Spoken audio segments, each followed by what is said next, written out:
Welcome to Running is Cheaper Than Therapy podcast. I am your host, Dr. Weta L. Brown. I inspire and promote movement.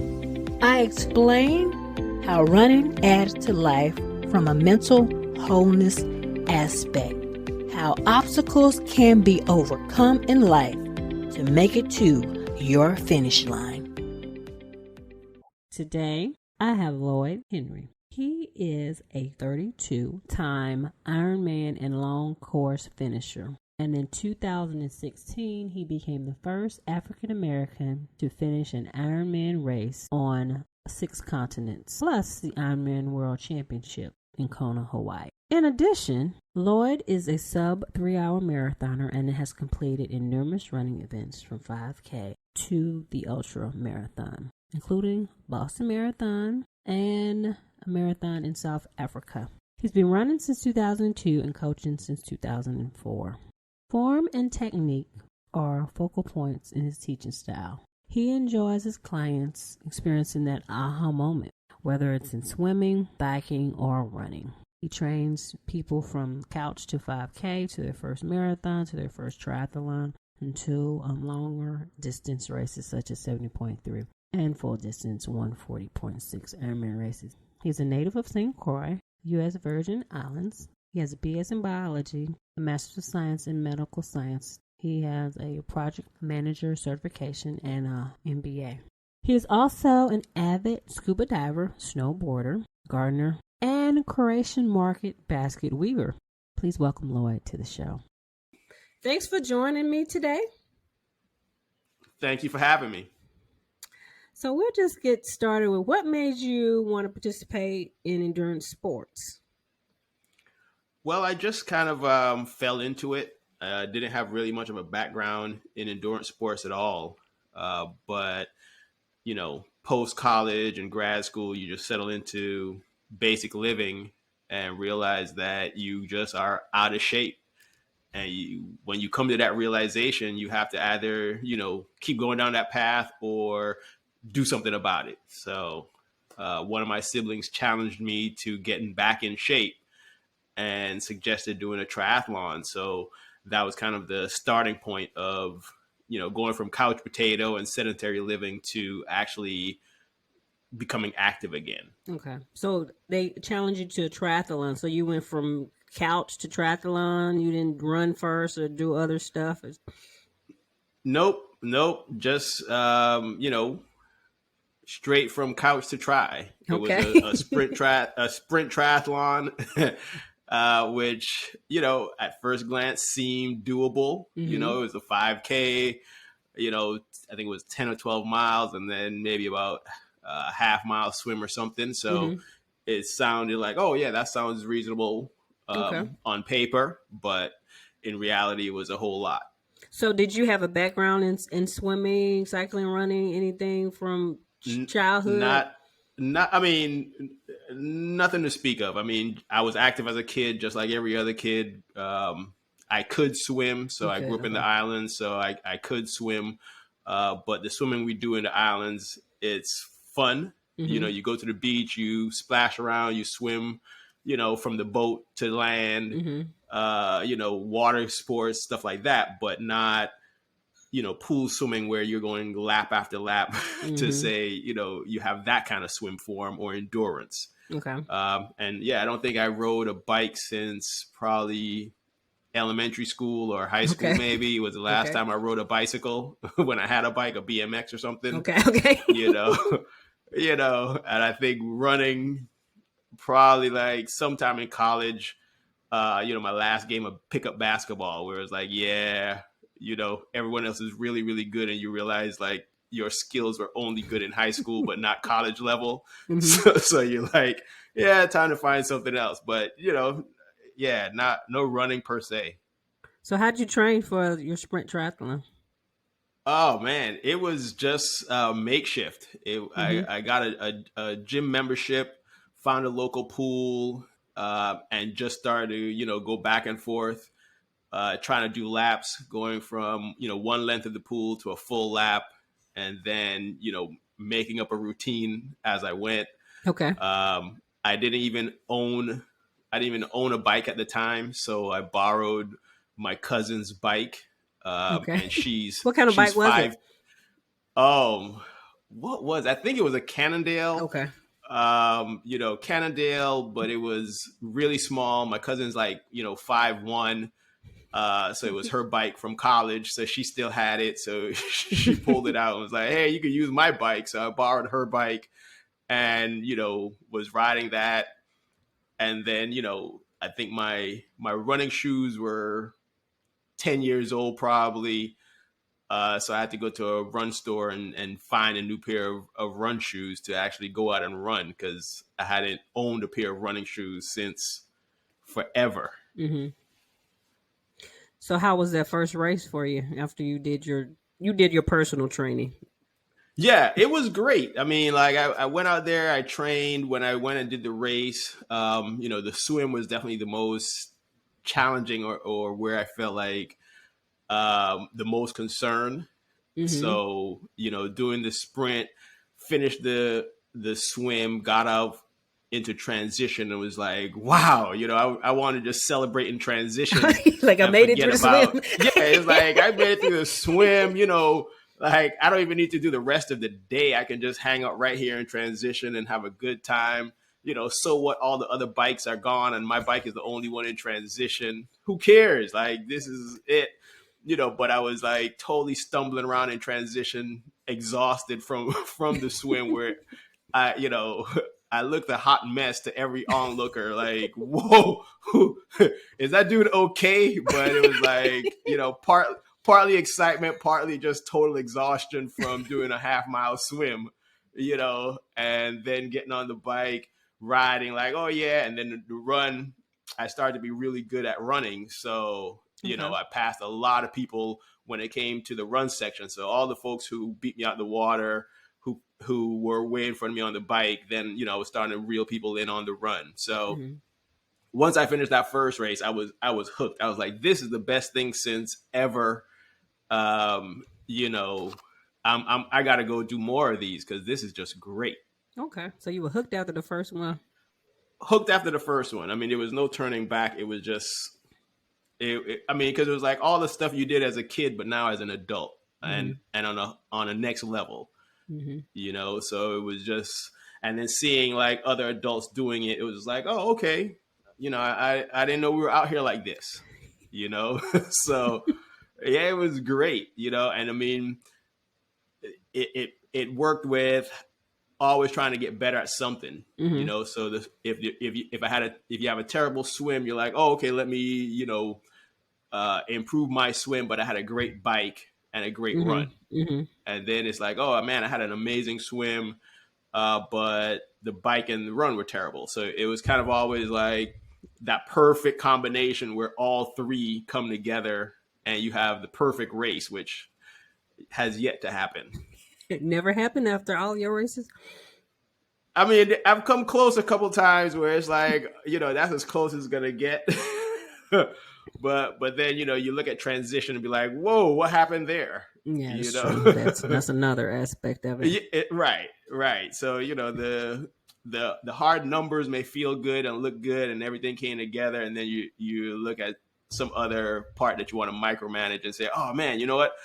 If I do this again, I can probably shave 20 minutes off of that day. Mm-hmm. So you're always trying to find some way where you can cut some time off. So how did you progress from this sprint to where you are now? Did you get a coach? You kind of did some research on your own to figure out how you can improve? Yeah, so a little bit of both. I mean, when I first did my first one, there was really no I mean, we were still doing dial-up internet at that time, Okay. you What know. year was this? Your Oh, this was first 2002. 2002. Okay. 2002. So, the only good internet you had was at your job versus at home. Mm-hmm. The high speed, good stuff, there wasn't much information out there. And, I didn't know really anyone who was doing it. So Okay. at my first race, I bumped into a couple people who were also, triathletes. So they started to tell me more about, hey, um, if you want to improve your swim, you need to look into something called total immersion because your swim was trash. And I was like, yo, okay. I mean, true. You didn't have to say it that way, but I mean, that's true. I was kind of struggling on that swim, but I made it out. And then they also told me about, things like chi running to improve my run form. So once I did that first sprint distance, I then said I wanted to do a half Ironman distance. So that was going, jumping up in distance. So it was kind of the same thing. I figured I'd just double my training from what I did for the sprint distance. Okay. And, that was it. It was like, okay, I survived the first one. So now, you got to swim more, you got to bike more, you got to run more. Okay. So you didn't go from the sprint to the Olympic to the half. You went from the sprint. Yeah. So at that time, there really weren't that many Olympic distance races around. It was kind of like a lot of sprints and then you'd see some halves. And I grew up in St. Croix, so that's where they had a sprint race and a half. Okay. So it was pretty much a chance for me to go home and race at home. True. So, okay, that's nice. If they had an Olympic, I would have done an Olympic, but all they had was the sprint and the half. So once I did the sprint, I didn't want to go back the following year and do the same sprint again. I wanted to kind of progress. Okay. Yeah. So what happened to your cousin? Did your cousin continue to race with you? Yeah, she, after I got hooked into the sport, she, a few years later, she decided to try it out. She did a couple races, but realized she enjoyed shorter distances versus long distances. Okay. So it's kind of like you have to decide as an athlete, do you want to be finished in time for breakfast, brunch, lunch, or dinner? Or midnight. or midnight, Exactly. Exactly. It's like, hey, so, some folks are like, yo, when I finish this, I want to be done by 10 o'clock so I can go home, get some brunch. Some of us are like, no, I want to be out there for the whole work day. I'll have my lunch out in the street, while I'm riding my bike for, these 6-7 hours or whatever. So she did a few sprint and Olympic distance races over the years. So what do you find the most challenging aspect of triathlons? Oh, that's a good one. It really changes for me from season to season. Some years when I first started earlier on, the swimming was really the challenge, trying to really get comfortable in the water with all the various conditions. And translating pool swimming into open water swimming, whether you're in ocean, rivers, lakes. So I think the first 4 or 5 years of doing tri, it was really the swim was the thing I thought most challenging. But I think eventually I realized that triathlon, long course, is really a bike race. Okay. And once I realized that, more of my time went into trying to get better at the bike. And when you spend more time riding, it seems like, no matter how much time you spend riding, there's always seems like there's more and more and more you can do, to get your power up, your wattage, that kind of stuff. So I think for the past 4 or 5 years now, I'd say the bike has been my biggest challenge, where it's always trying to be faster and faster, but then getting off the bike in a good enough place where you can have a decent run. But in the earlier years, I was a pretty strong runner, so I really loved running compared to the bike and the the bike and the swim. I'd spend pretty much the whole season doing more long runs and long swims, and an occasional long bike ride. Okay. And it would show on race day. Okay. So yeah, it just changes. Right now, it's probably the bike. So is your favorite part still the run out of the three? Now the bike is probably my favorite part because I've spent the last 4 or 5 years now focused on it, and I haven't really focused too much on the run because I can save more time the better I am. The better I am. And I can save more time, the better I am. And I can save more time, the better I am. on the bike. So the run, I get off the bike and I just do some reverse calculating to say, okay, how much time, left in this 17 hours, and, what's a comfortable pace that I can hold for the rest of this run and still get to the finish line. Well, so, but you're pretty fast runner as far as from your experience. How many marathons have you run? I'm over 30 at this point. Okay. And you qualify for Boston as well? Yeah, I've qualified for Boston maybe about a dozen times over the years. Have you run it a dozen times? Yeah. Okay. No. I think I've run it twice, 2 or 3 times. Okay. That I've actually gone to Boston and actually run it. What year? So I think for me that let's see, 2006 was the first time I qualified and went, and then the last time I went was whenever they just changed the rules, when they changed the time. So I want to say maybe 2018, 17 or 18. So recent. My nieces lived in Boston, so they were like, "Hey, it'd be great if you came and run the Boston Marathon since we live here now." So I was like, "Okay, let me go qualify and come and come and visit you guys that race weekend." Okay, and you've run a sub 3 hour marathon. I have. That's impressive. I went to the Charlevoix Marathon out in Michigan and got a 2:57. And I was over 40 at the time, so I got second masters. Okay. So that was like one of my best finishes, on a podium. So I was I didn't even know about the masters category until that day. Okay. I got sub 3 and I was looking at the results, and I was texting everybody that I won my age group. So my biggest excitement was like, I won my age group. This is the first time I'm going to be on the podium, and then next thing I know, I was no longer in the results as winning my age group. Mm-hmm. And I was like, wait a minute, hey, I know I won my age group. What's up? And then, they explained that there's a master category. So, okay.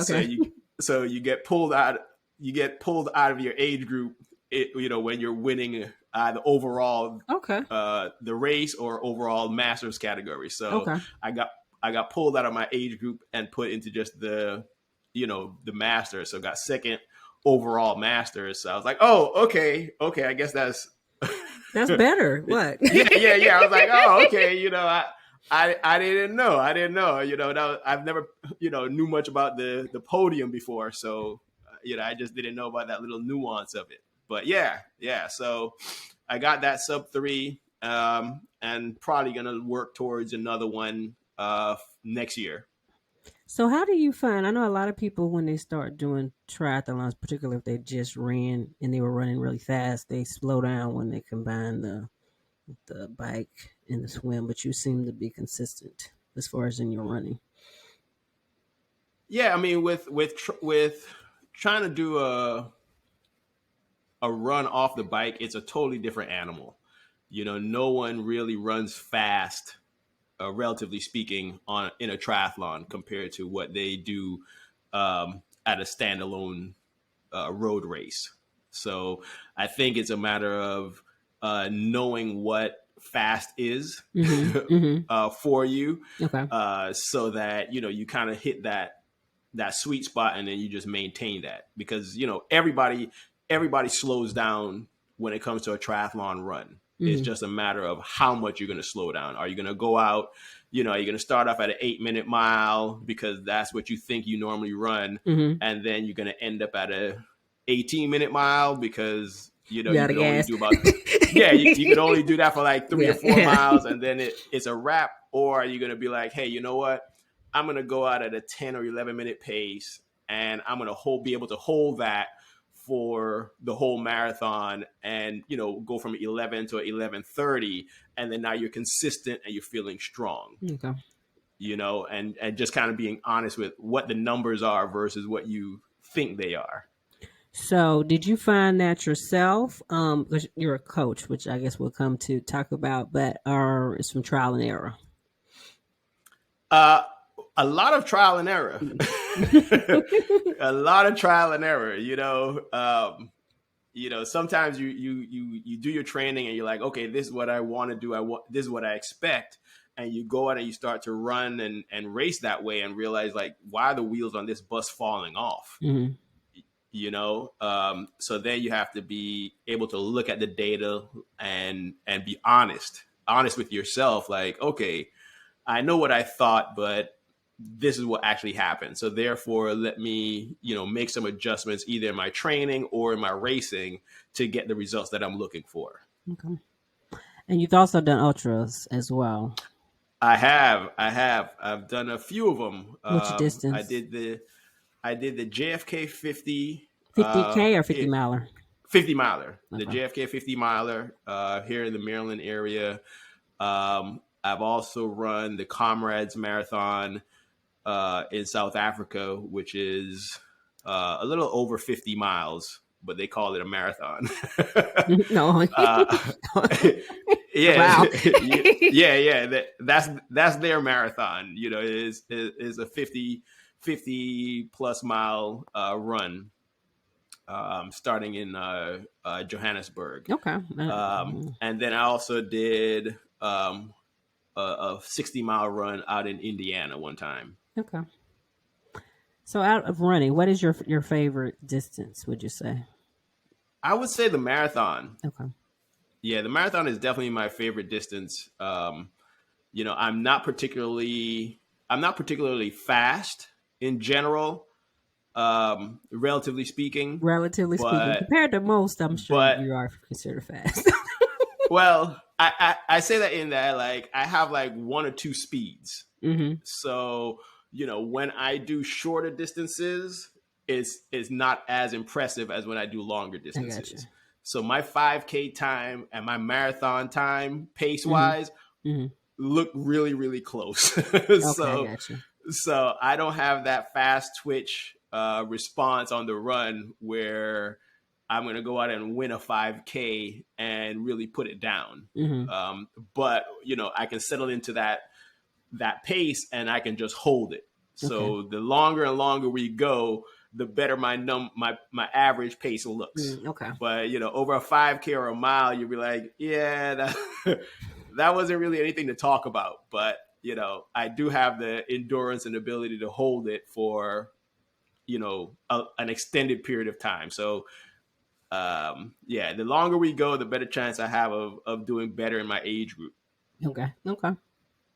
So when did you get into coaching and how did you get into coaching? So a couple years after I did my first try, I started to coach. It was kind of like it just fell into place. Mm-hmm. So I was struggling with the swim and the run and everything just as an athlete. Mm-hmm. And then, when I started to investigate how do I become a better athlete, mm-hmm. With what are the tools that I need, I got exposed to total immersion swimming. Okay. And once I learned that technique for myself as an athlete, then it was kind of very, everyone who knows me knows that I'm not athletic. What? What? So, when I first started to do, running and tries, it was like, yeah, Lloyd's out here doing that. That's crazy. And then as I got better, it was like, okay, there must be something that you're doing because, we know is, like, what's your secret? Because we know you. Okay. They were like, it's not a natural born ability. Yeah, that's not a natural athlete right there. Like, we saw you at your first couple of races where, you were looking terrible. And all of a sudden now you look like all the other folks out there racing and, you're looking actually good. So it must be something. What is it? So that's what I was like, okay, I'm using chi running for my run form. I'm using total immersion for my swim technique. And then it was like, okay, I've seen how you implemented it in your own workout. So why don't you show me? So my Okay. first clients were pretty much friends and family Okay. who were like, your credibility of where we saw you before and where you are now, we'll actually listen and have you teach us what you know just for ourselves. Okay. Because they were like, okay, we want to, get healthy and fit and all that. And once I taught a few friends, it was, they told a friend and another friend. And, someone called and was like, yeah, I'm a friend of so-and-so. They said that you could help me get ready for, this 5K. And then someone else called, hey, I heard you could help me with swimming to get me ready for a try, and I'll pay you. Okay. And it was like, oh, okay, sure. Your friends and family, you weren't charging. It was just that. But, one person removed who was willing to pay. I was like, sure, okay. So, once that first person came in, then it was like, okay, let me get certified in these different techniques so that I could better help. Because, it's one thing to kind of like know a technique for yourself, and it's another to be able to properly explain it to someone else and make them, good at it. That's true. So, then it was a matter of getting taught on how to coach, what are you looking for, the foundations of it all, and, how to get people from where they are to where they want to be. Okay. So you kind of started coaching yourself, and then family and friends, and then second removed, I guess, friends of family and friends, and it progressed from exactly. there. Okay. Exactly. So tell my listeners, I guess, how many full distance Ironman races you've completed? Right now, I've finished 32 Ironman and long course races. Wow. So, do you have a favorite?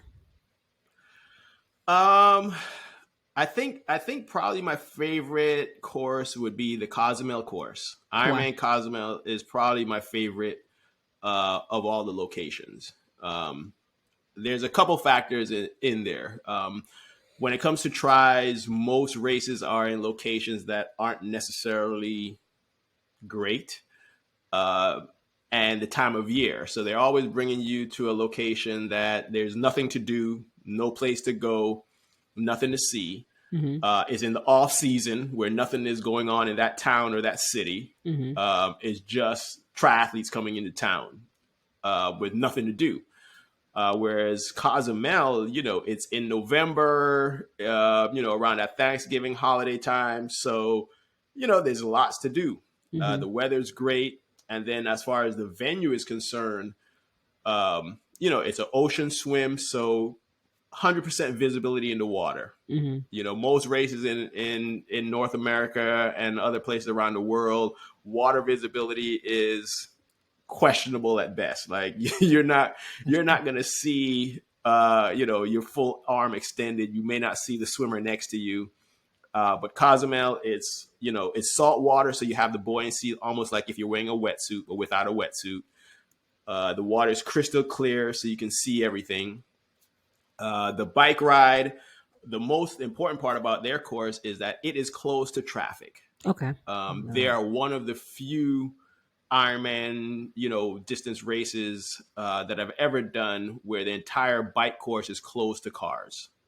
And, as a cyclist, one of the things that scares everyone, I think, is being out on the road and cars driving by.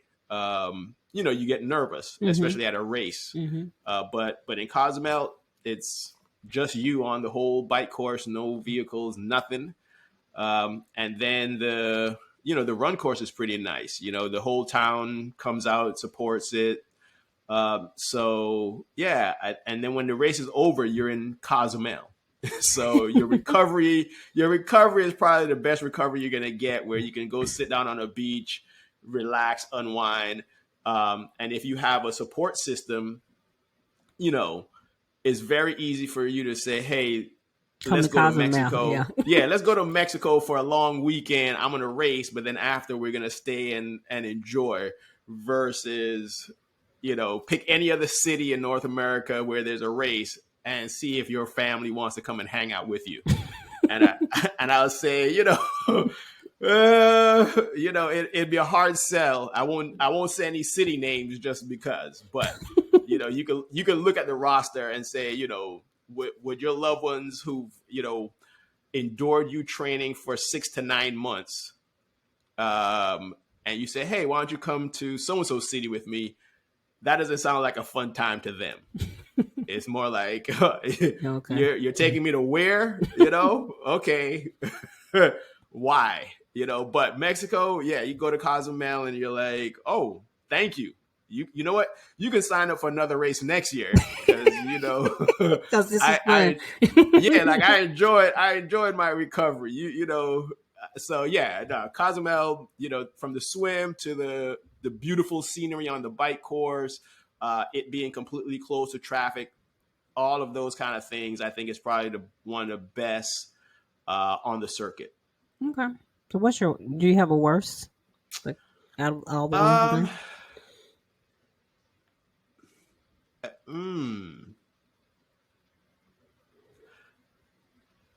Yeah. Oh man. Trying to think. I can't think of any worse ones. I can't think of any worse, because I think a lot of the races come with different adventures and their own personality and flavor. That's true. So it's just a matter of knowing what you want in a venue, and then being like, okay, this is what I expect at this spot. Okay. Versus, you can't go to a small town and think you're going to get a big city vibe. So yeah, I don't have any, oh well.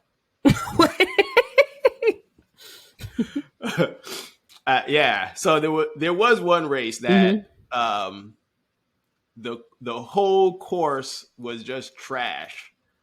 But the roads are. The roads were terrible. They had a split transition. They had shuttle buses. It was probably the worst logistically set up event that I've ever done. And I was like, I would never let any of my clients do that event, no matter what. But then I heard that they took the feedback and they supposedly made some adjustments for the future. But yeah. Okay, you're not gonna say what race it is. And I think I know what race you're talking about. It was the Tulsa race. Okay. Yeah. Ironman Tulsa. Yeah, it was the worst roads I've ever seen on any race course. Like 80% of it was painted orange as warnings for bad road conditions. And everyone commented on it. The transition was a split transition. So we started at the lake one place, got on our bike, then rode down to town, and then made the switch. So yeah, it was as I told my clients, one of two things happened. Either the race people never rode the course. So since they never rode the course, they didn't know how bad it was, or someone did ride the course and thought it was still okay. Okay. Yeah. And they're like, we're gonna move on. Either one of those left me feeling like, yeah, I can't trust your judgment. So last year what year was that?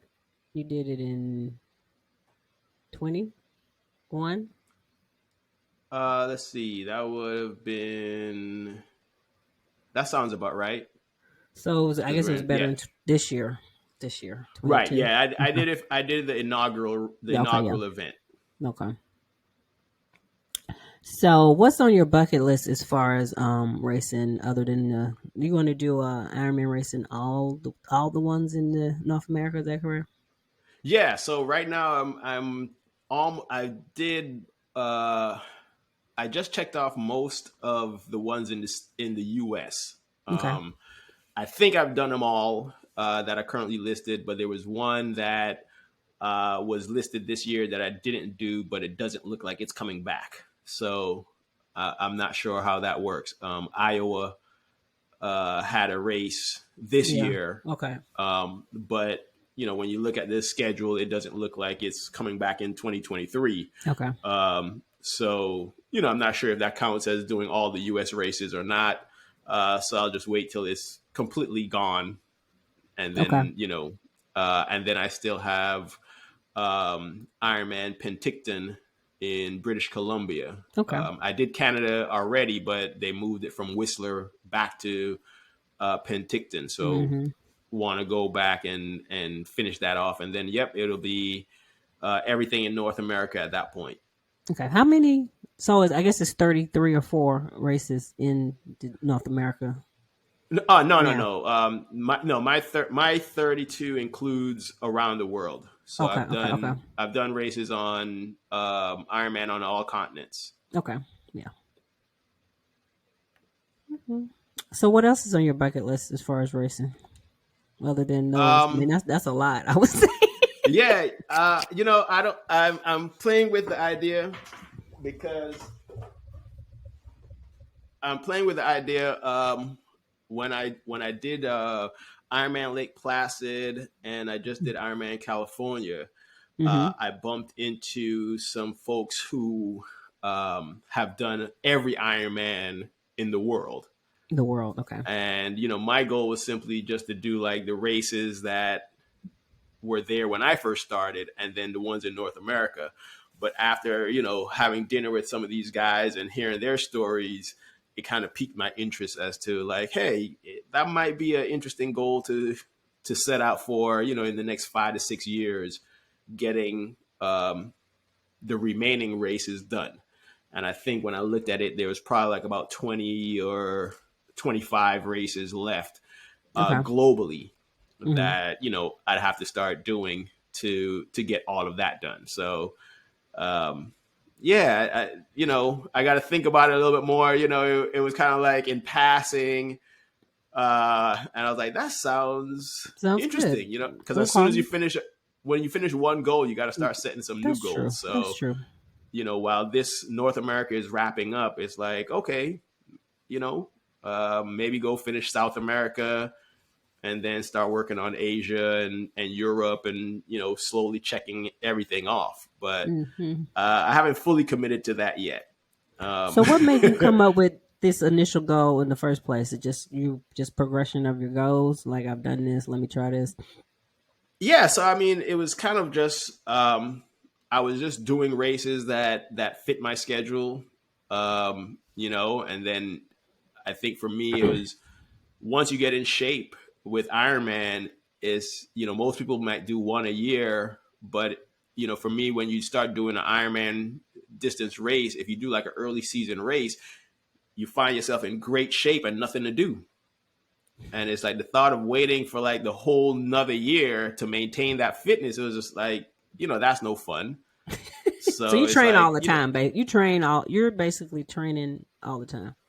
No, I wouldn't say I'm training, but I maintain a fitness base. Okay, so I know how much time I need in order to ramp up to get ready for any particular event and make it be enjoyable. It's not going to be a super fast time, so every time I race, I'm not going for speed. Okay, you're not trying to PR every Ironman. No, never. I think probably, my philosophy has been, 1 year on, 1 year off. So one year would be just totally going out, having fun, doing the distances and enjoying racing. And then the following year would be, okay, let me see, how fast I can go or, commit that kind of time. But it takes too much to try to, peak every year. For me, at least, I've got to maintain a balance between work, life, family, everything else. So, I found a good balance that works for me. Okay. So what is your, go ahead. Oh, no, I was just going to say, so once I started to do a couple in a particular year, it just kind of spiraled. And then you notice, my first goal was to do one on every continent. Okay. So I was like, that was really the first goal was I wanted to travel and do one everywhere, every continent that had one. So, once I checked that off my list, that was like 2016. It was like, okay, now that you did that, what are you going to do now? So then I realized like, oh, you know what? I had a lot of the US races done already.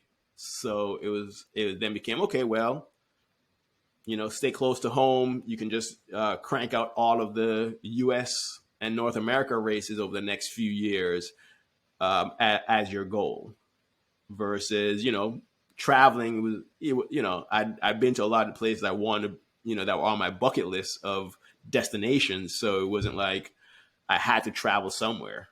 So I think that's when it became, let me just do all the ones right here at home and see what that has to offer. So, what does your family, your support system, say about your schedule and all these races and travel?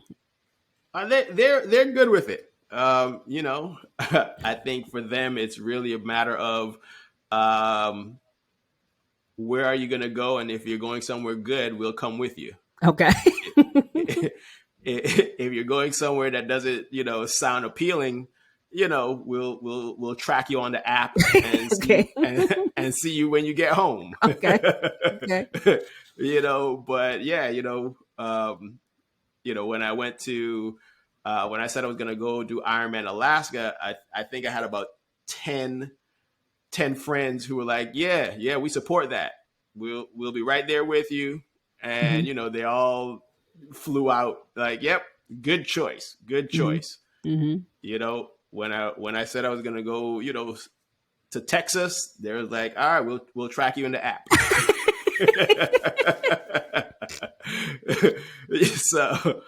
So yeah, it's, it's just balance. Okay. Okay. So, tell me one life lesson you learned in the midst of a race. I think one of the big life lessons I learned is to just keep on going.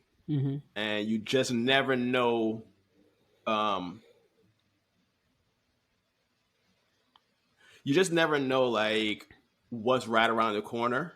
So you just got to keep on going. Many times when I'm racing, it's like sometimes you feel like you've got nothing left, and you're just like, oh. You start replaying the day in your head of what you could have done better, you should have done better. You're questioning everything. You're looking at other athletes who are passing you, and you start comparing yourself to everyone else around you. And then you kind of have to come back and just be like, you know what? I just got to keep running my own race. I've just got to keep taking one more step. Yes, it's, if it was easy, everybody would be doing it. So I'm the crazy person out here while everyone else is cheering. So, you're not going to get too much sympathy from the crowd. Like, you're already doing something, out there. But it's really just kind of like, keep putting one foot in front of the other, just kind of dig deep and just kind of keep going, even when it feels terrible. I think one of the phrases I always tell my athletes and use for myself is you just have to embrace the suck. And once you do that, it becomes like, okay, this is gonna suck. Is gonna vary throughout the day.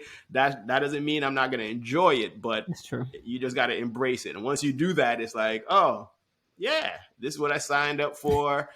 I know what's gonna come, the suffering, everything, and you're like, yeah, you can roll with it because it's like all part of your expectation. So, yeah, I think embracing the suck when things get difficult is probably like a capsule of one of the best things I've figured out from training and then taking that into life. Okay, good lesson. You have an extensive background with bachelor's in biology, a degree in medical science, project manager, MBA. So do you use all of that as far as, and do you find it helpful as when you train athletes and just in your business? Yeah, I mean, so that's my background beforehand. So that's why, all of my friends were like, you're an athlete now? Like this is not really making much sense. But yeah, I think the science background I think Mm-hmm. came in really well in just being able to break down information and understand um, all the complex things and being able to explain it. Because when it comes to coaching, it's really about um, explaining something to someone in a way they understand. Everybody is different, so it's not a cookie cutter Mm-hmm. answer to give the same information. So just knowing how to explain something differently depending on who you're talking to. But yeah, with the business, the MBA, the business side, project management, that all comes into play. When you're running your own business and your own company and working with people. So over the years, have you had any significant injuries that caused you to be sidelined for a season or part of the season? Um, well, I guess so. I guess so. I don't know if it's side. I don't know if it's Yeah. sidelined me, but it I'm definitely sidelined. I'm thinking of slowed me sports. down. Mm-hmm. Okay. Yeah, yeah. So I think in 2000 and what was it? 2019, I was riding my bike and I got into another cyclist ran into me. We're on a small path, Mm-hmm. going in opposite directions. And even Mm-hmm. though I hit my brakes, we collided, and that took me out for a little bit. Mm-hmm. And so a little bit of a broken elbow, uh, and had to wear a cast and stuff like Mm-hmm. that for a few weeks, and Okay. that. But the funny thing is that was right before I was scheduled to do 3 Ironman races that season. Okay. So it sidelined me for probably like about 6 weeks.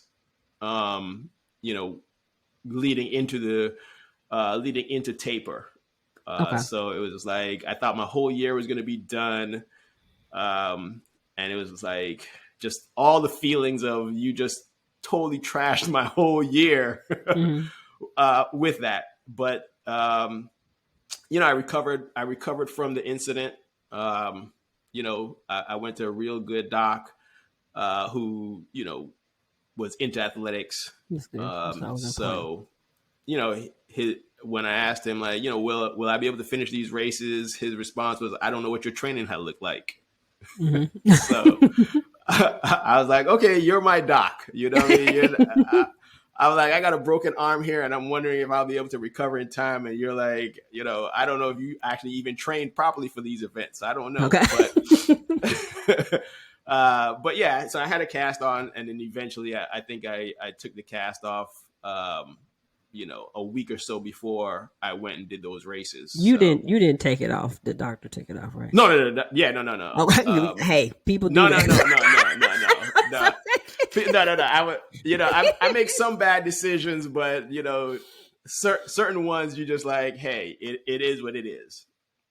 So no. It got removed and got to Okay. therapy and all that kind of stuff. So like I just wasn't able to really swim um, for all that time leading into the race, and was just kind of sitting on my trainer with my cast on, like hook, at home, like, oh man, how is this gonna work? You made it So, work but though. it worked out. Yeah. It worked out. So part of my podcast, I have guests who've overcome obstacles to make it to their finish line. You kind of talked about one just recently, but can you tell me about an obstacle that you had to overcome, whether it be racing or in life? Yeah, sure. I think my biggest obstacle with the racing was not finishing. My first attempt at an Ironman, I got a DNF, Mm-hmm. and they had to drag me out of the water to rescue me. Oh no! Um, so, that What was race was this? What race was it? this was Ironman Brazil back in 2004. Mm-hmm. The water was super cold. Mm-hmm. Um, and I didn't own a wetsuit, so I borrowed a friend's wetsuit, and it was a sleeveless kind, but the water was freakishly cold that year. How cold was it? About, you know? Oh, it had to be close, somewhere in the high 50s. Okay. Um, you know, but so the water was cold. Um, and then, I did my first loop. And then by the time the second loop, the buoy wasn't anchored down Wow. properly. So it started to drift away. And I went chasing the buoy, trying to get to the turn buoy. Mm-hmm. So by the time I got to the turn, the 2 hours and 20 minutes were done. Mm-hmm. And the race officials called the whole race to say that, everybody's out of the water, we're good. But my folks were on land like, no, our boy is No. still out there. Yeah. Someone needs to go get him. So, Mm-hmm. they were adamant, and, the rescue boat came out and pulled me out of the water. Then I suffered from hypothermia, went into shock, Mm-hmm. uh, the whole thing. And then just the complete embarrassment of, having a DNF, where it's like, Mm-hmm. man, I've told everybody I'm about to do this race, Mm-hmm. and, your coworkers, everyone, how do you face them after you failed? It's like, I didn't, before that, I don't remember the last time as an adult that I failed at anything. Mm-hmm. So, just kind of coming to terms with like being an adult who failed at something, Mm-hmm. and processing that Mm-hmm. was huge. And then it took time. It took time to Mm-hmm. really kind of work through that. But that failure probably was, the best thing ever, because it set me up for really figuring out what I need on any race distance that I do, Mm-hmm. being fully prepared. I'm never Mm-hmm. surprised anymore. I'm ready for it. And then as a coach, just really understanding both sides that, hey, Mm-hmm. you can be very well trained and Mm-hmm. life happens. Yeah. And there's nothing wrong with it.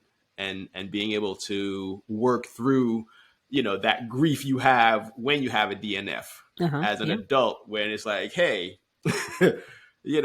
most folks in triathlon are, type A or type AAA, Yep.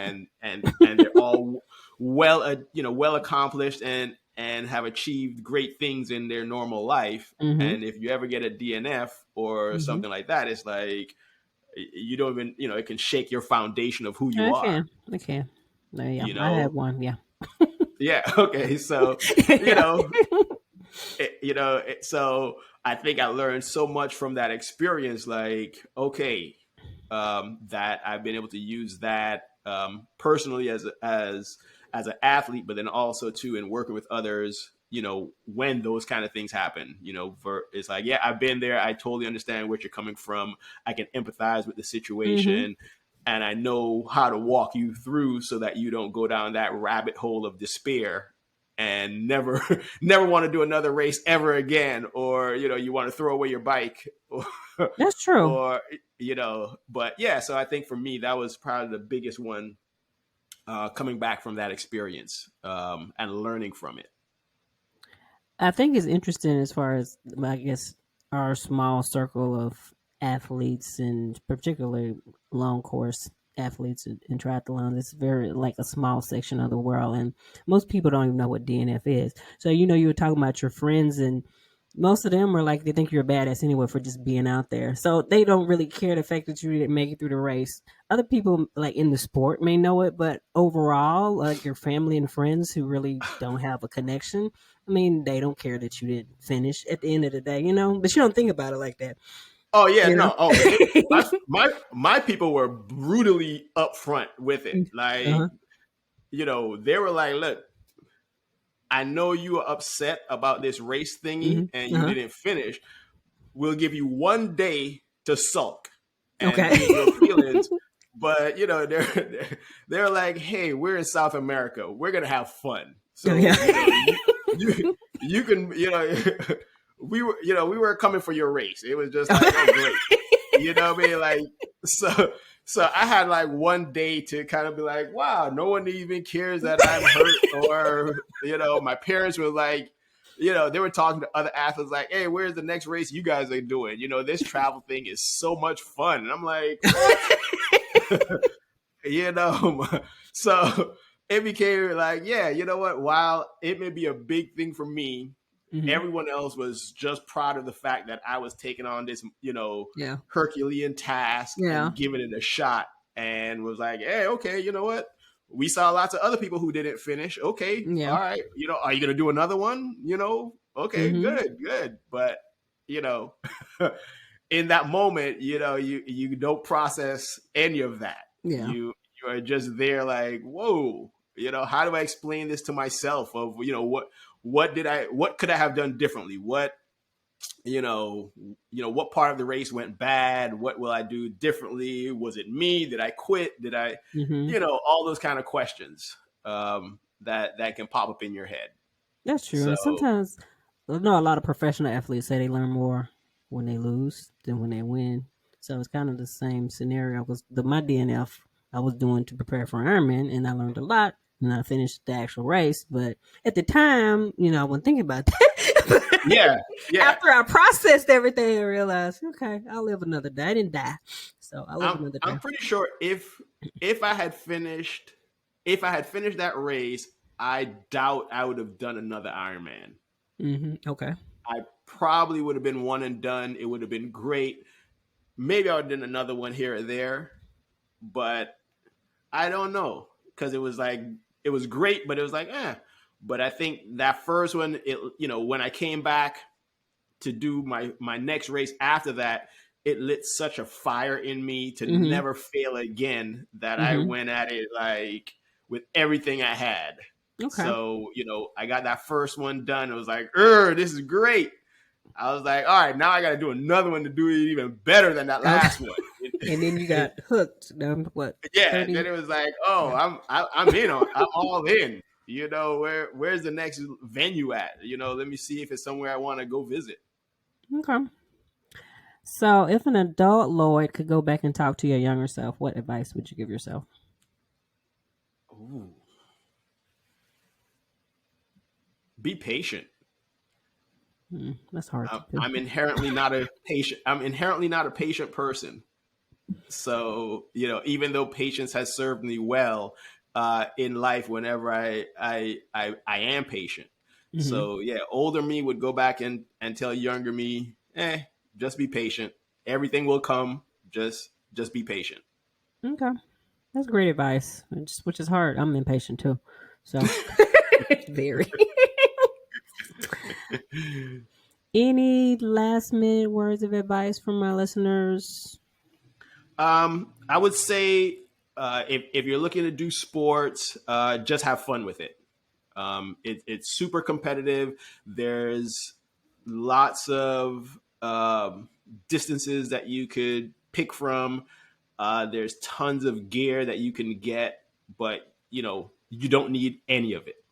You can go bare minimum with what you have. Don't worry about what everyone else is using, and just have fun. If you take it back to the simple things of, I like to swim, I like to bike, I like to run, you will have a great time. If you go down the rabbit hole of trying to have all the gear and the best equipment that everyone else has, you're always going to be looking over, trying to buy your way into that next speed category, versus just having a good time where it was like, I enjoy doing, multi sports, or I enjoy running or swimming, whatever it is.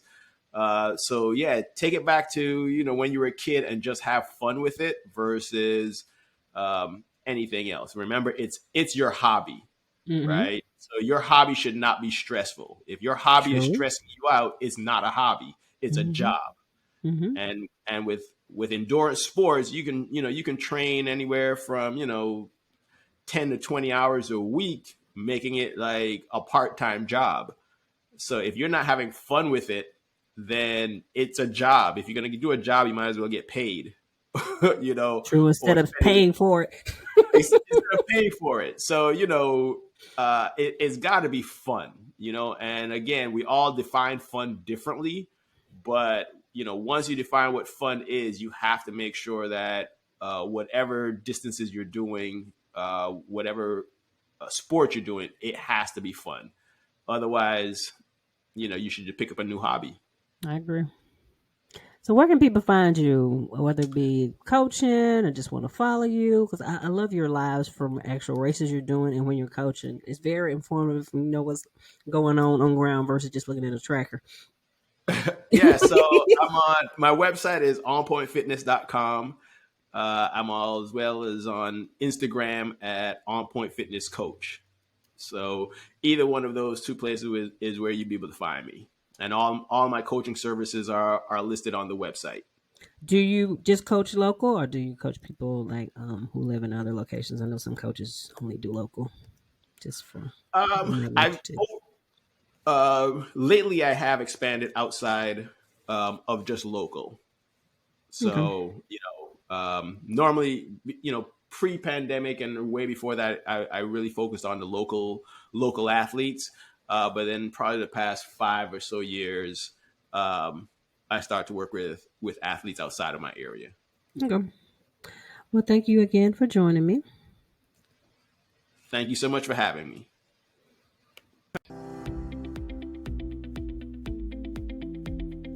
That wraps up this episode of Running is Cheaper Than Therapy podcast. Thank you for tuning in. If you already haven't, please download Running is Cheaper Than Therapy podcast on Apple, Spotify, or however you listen to your favorite podcast. If you have any questions, concerns, or possible show topics, please email runningischeaperthan.therapy, OLB, Omaha Love Brown. Again, that's runningischeaperthan.therapy, Omaha Love Brown @gmail.com. I also can be reached via Instagram, Facebook, Twitter, LinkedIn, and YouTube. Handle We Life, We Love. OUI Life, OUI Love. Thank you, and please tune in again.